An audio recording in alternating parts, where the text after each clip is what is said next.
Hello दोस्तों, इस video को देखने के बाद हंसी रोक पाना नामुमकिन है। चैनल जाना ग्रो स्माइल को सब्सक्राइब करें और वीडियो को बिना हंसे কে তুমি? ও তুমি ভিখারি, খিদে পেয়েছে, কিছু খাবে? টাকা দেবো?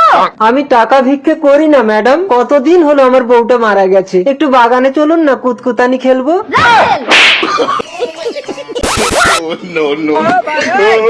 আস্তে লেডিস। এই যে এই তুমি ভিখারিটাকে মারলে কেন? এই ভিখারিটা তো ফুলসজ্জা ভিক্ষা চাইছে, আপনি দেন। অবশ্যই দেবো, একটা ভিখারিকে ভিক্ষা দেবার মানসিকতা নেই তোমার? এমন মানুষ তুমি? এই নাও ভিখারি, এই শাখাগুলো আমাকে পরিয়ে দাও। ও ম্যাডাম, এই অসভ্য ভিখারিটাকে আপনি বিয়ে করছেন? কি করব, কেউ ফুলসজ্জার অভাবে কষ্ট পেলে আমি সহ্য করতে পারি না। দেখো না কতগুলো শাখা আমার হাতে। এতগুলো শাখা আপনার হাতে, তার মানে এতগুলো স্বামী আপনার? আরে যে সব পুরুষের ছটপটানি বেশি, তাদের এইভাবেই জব্দ করতে হয়।